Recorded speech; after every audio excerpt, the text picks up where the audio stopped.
Welcome! DeSci Berlin is open! Yay! Okay, we've got a very tight schedule today, so we are going to be moving quite quickly. But this is our CEO and co-founder of Molecule, Tyler Golato. He started his career out in oncology research and then moved to the National Institute of Aging, where he worked for a couple of years. Kind of needing a change, he moved to Cape Town and started working for the Desmond Tutu Health Foundation. Worked there for a bit, and then in 2018 met Paul, his co-founder, and they started building Molecule and VitaDAO. But I think more importantly than any of that, I think if you've had the luck to meet Tyler, you know that he is in the space for all the right reasons. He truly, truly, from the bottom of his heart, is running and involved with the DeSci space because he wants to make the world a better place, and I think that's a wonderful character trait.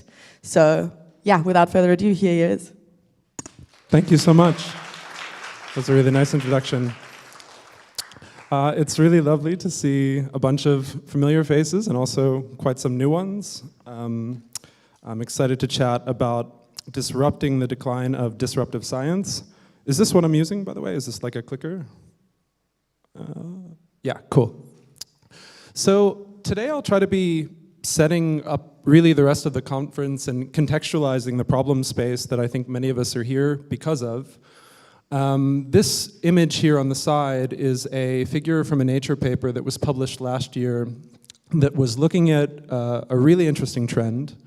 It uses something called the CD index, which measures, on average, how disruptive science is, a publication is, or a patent is, by looking at how the trajectory of the field changes after a specific publication occurs. And one of the things that was found that was really, really striking is that across pretty much every vertical that was measured, so the social sciences, technology, the life sciences, biomedicine, the physical sciences, over time between the 1940s and today, there has been this quite precipitous decline of what is termed disruptive science, innovative science, science that is really, in some ways, making a fundamental discovery that is changing the nature of how the space evolves afterwards. And I thought it would be an interesting place to start by maybe questioning why that is. The paper itself doesn't actually make many claims trying to understand that problem. It really presents it more as an objective study. And the commentary that came out was basically nobody knows why this is happening. But I think in the interest of the work that we're doing and also contextualizing the work that we're doing in DeSci, I thought it would be interesting to kind of analyze this problem and better understand it. So a little bit of a lay of the land. I'm going to be talking first just generally about the institution of science, the institution of academia, understanding what science is. Many of us know, but I'll make an effort to kind of explain. Then I'll talk about decentralized science, which is the space we're in almost as a reaction to some of the problems that I'll be discussing in the first part. I'll talk a little bit about the work that we're specifically doing at Molecule and how we contextualize the problem. And this is really coming from a biotech perspective and from a drug development perspective primarily, which is a very specific part of the translational sciences. And then I'll try to do my best to paint a picture of what I think a better future could look like if we're successful with the work that we're trying to do here. And one thing that I think is important to remember through all of this is that DeSci, this space, is like a laboratory for experimentation. Like, if we're successful, the space is trying to innovate, test new models, and create this sandbox environment from which we can actually experiment on the institution of science itself and how it works. So on science and academia. So science is not just for scientists. There was a landmark essay last year that marked the relaunch of the British Science Association, where Chief Executive Imran Khan argued that science is too important to be left to scientists alone. It did a very large kind of population survey of the British population, and most people were embarrassed that they don't understand science. Many believe that it's too complex for anyone but experts. But this is kind of a core conviction that I have. I think it's something that's too important to be left only to professionals. Science is the lens through which we question the world. It's the lens through which we progress. And ultimately, having a scientific mindset, trying to better understand nature, is what leads in many ways to a better society. If you look at the trend of human progress, science and technology have really been instrumental in enabling us to live better lives. And what does science actually mean to society? So, for many people, they think about science as objective truth, or the arbiter of truth. They think that it's infallible, that it paints a picture of objective reality, and it's these prestigious institutions that are basically coming and explaining the world to people. It's really not what it is at all. In a lot of ways, and I'm quoting a molecule investor here, he would appreciate this. In a lot of ways, science is just a method for the reduction of uncertainty.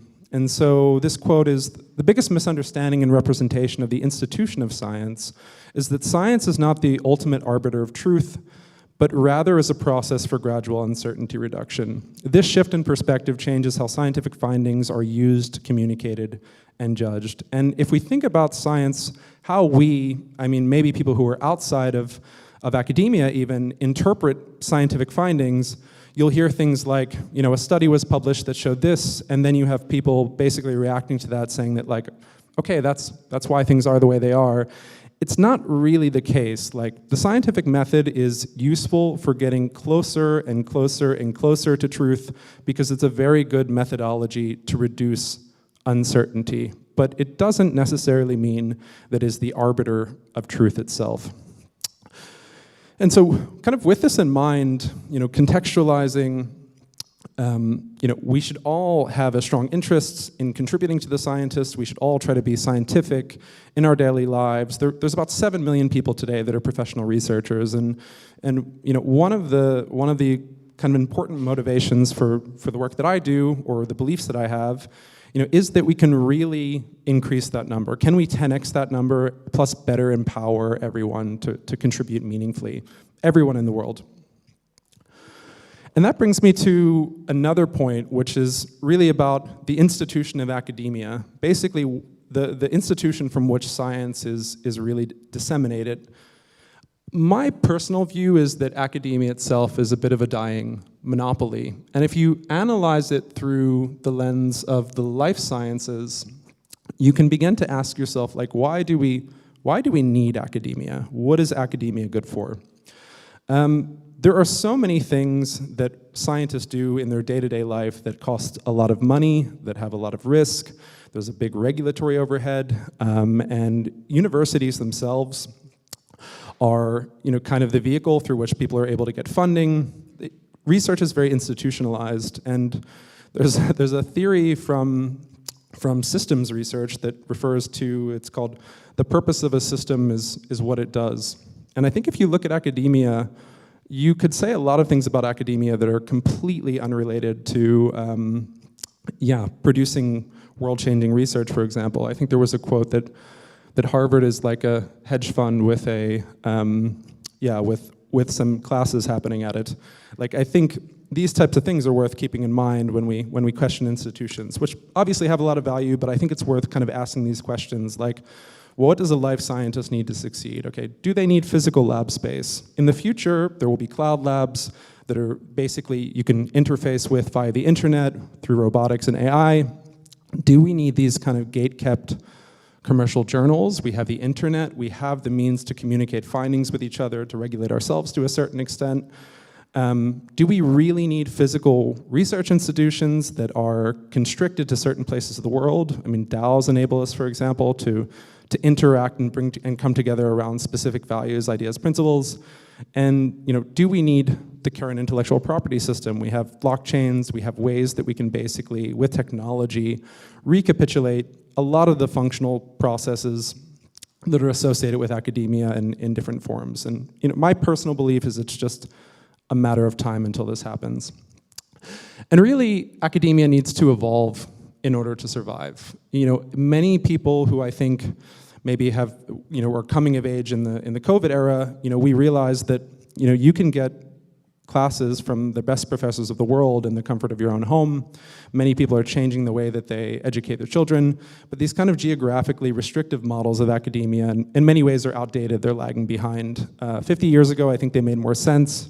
I think there's reasons to question them today. And so, in this lens of through this lens of enabling more people to do science, thinking about how we could tap into, the collective contributions of everyone, the internet and Web3 enable structures for kind of self-organization based on shared values. And so this is something I would like you guys to keep in mind as we go forward here.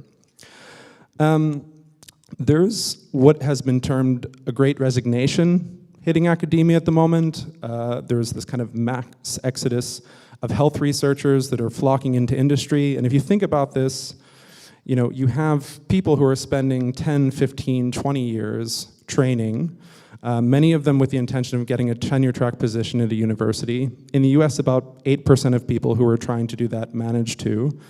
A lot of people go on and do postdoc after postdoc, a lot of training for a very small amount of money with high expectations and this constant need to try and survive and prove yourself kind of at every point in your career.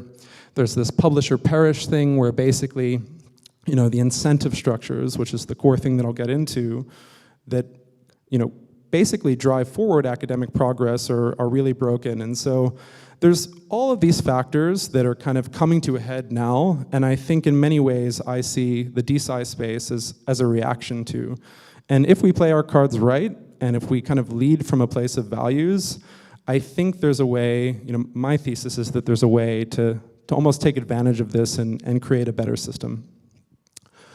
So back to this headline, disruptive science has declined and no one knows why.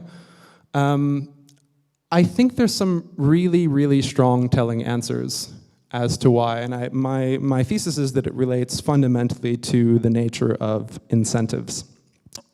And so science teaches us to question everything. Let's start with the institution of science itself. And yeah, important to note, I'm not questioning science, but really the institution specifically. So let's try to diagnose this problem a bit. When we look at why disruptive science that's changing the world might not be happening, and I'm not saying it never happens, we're just observing that it happens less, we could think about what incentive structures exist to actually reward disruption. And if you look at how science works, the career of an early academic is typically trying to prove themselves. They're trying to publish in peer-reviewed journals that have a high impact factor. What does that actually mean? Impact factor is really looking at the popularity of a publication, so how many times it's being cited over a relatively short timeline, not how often it's actually doing something disruptive. There's this kind of publish or perish mentality, so you have people cherry picking pieces of data, for example, in order to get a paper in a good publication, in order to get tenure track positions. If you look at the incentives that exist in drug development, for example, what kind of drugs come to market? What kind of drugs warrant the risk? Taking a strong risk, for example, they need to have good health. They need to have good economics. They need to be able to recoup very expensive development costs. And all of these things basically create a structure of incentives that is what is basically pushing behavior forward in the context of the current system. And so science, the institution, is really full of these incentive problems. It occurs at the funding layer, the replication layer, the competition layer, and the communication layer. Funding is very highly competitive and asymmetrically distributed. Most science is not actually reproducible because people are often cherry-picking data in order to publish in papers. Science is intensely competitive, with less than 2% of NIH funding going to people under the age of 35, which is a shocking statistic when you think about the fact that many of the world's most successful companies are built by people in their 20s, and most of science is actually inaccessible to the public. And some of these problems are really created by centralized authorities. So funding bodies are largely centralized around governments with tax funding. The public's largely excluded from making decisions. The replication crisis tends to be perpetuated by more centralized scientific communities. Competition for publishing in these and tenure track positions is predicated on engagement with a few centralized and powerful agencies and universities. And as we know, journals, there's a few large journals that basically control the dissemination of scientific information.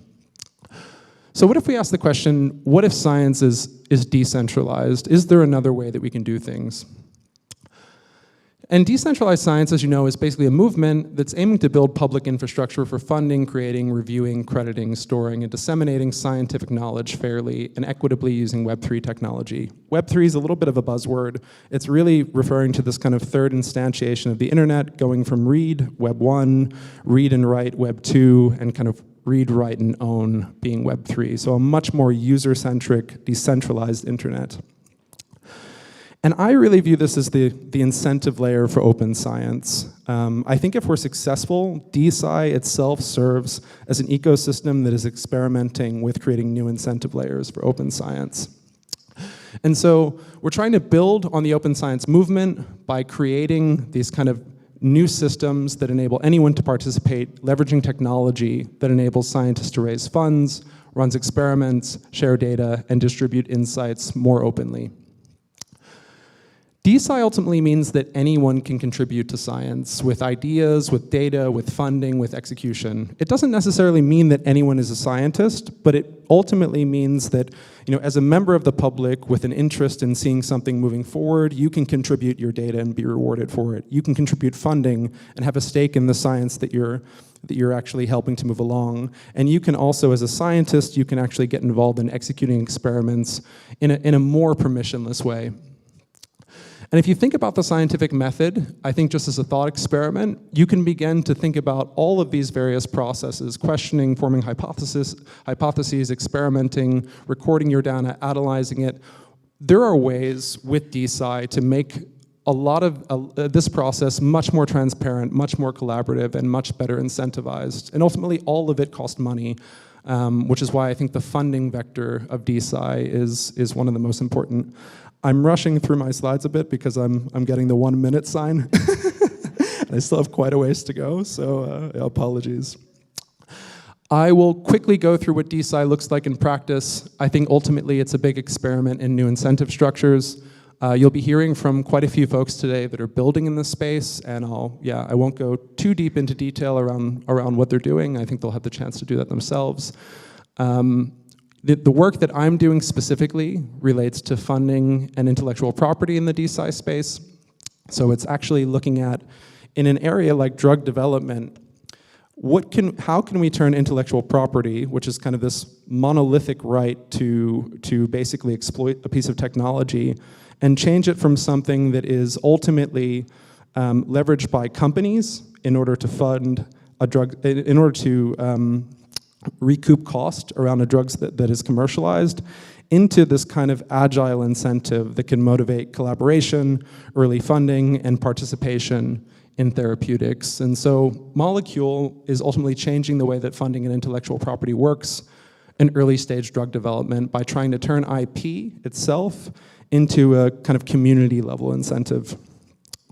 We have two core technologies, IP NFTs and IPTs, that basically take a patent or a right to a piece of intellectual property, a sponsored research agreement, and make it programmable, transactable, liquid, and data rich, and ultimately enable us to turn IP ownership and IP governance into something that can be given to researchers, funders, collaborators in exchange for their work.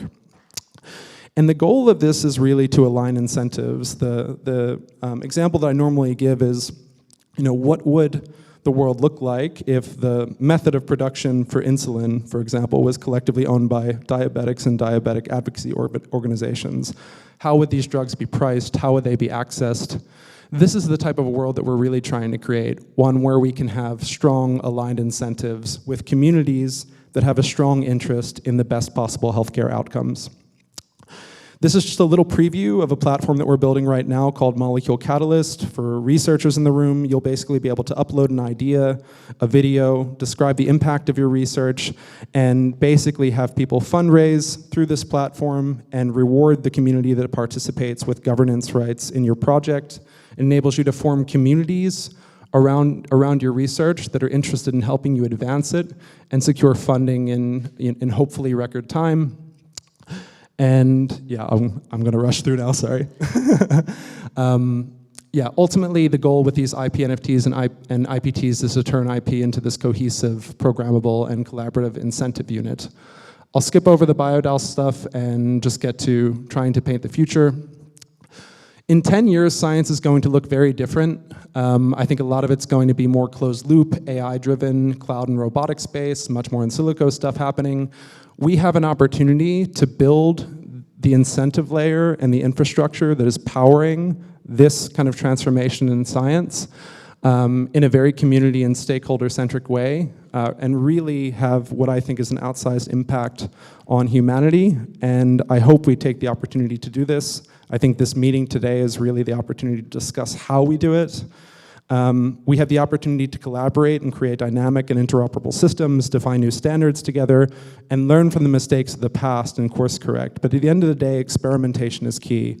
We don't really know the answers yet, but we have this space to basically experiment. And so my hope is that in this future, in the picture that we're trying to paint, clever people will have the ability to work on anything that excites them. Anyone will be able to fund and participate in science, independent of institution and geography. 80% of our time as scientists will be spent doing science, and 20% of our time will be spent applying for it. Patient and researcher communities will govern cures and access to medications, as opposed to pharmaceutical companies. We will share our knowledge, data, and resources openly. We will learn from our mistakes. We will publish our negative results. And scientists will be fairly paid and incentivized for their work. And ultimately, science itself decouples from institutions and becomes something that is just as much of a part of the fabric of day-to-day life as anything else. Thank you so much, and sorry for going over time. Cool, thank you so much, Tyler.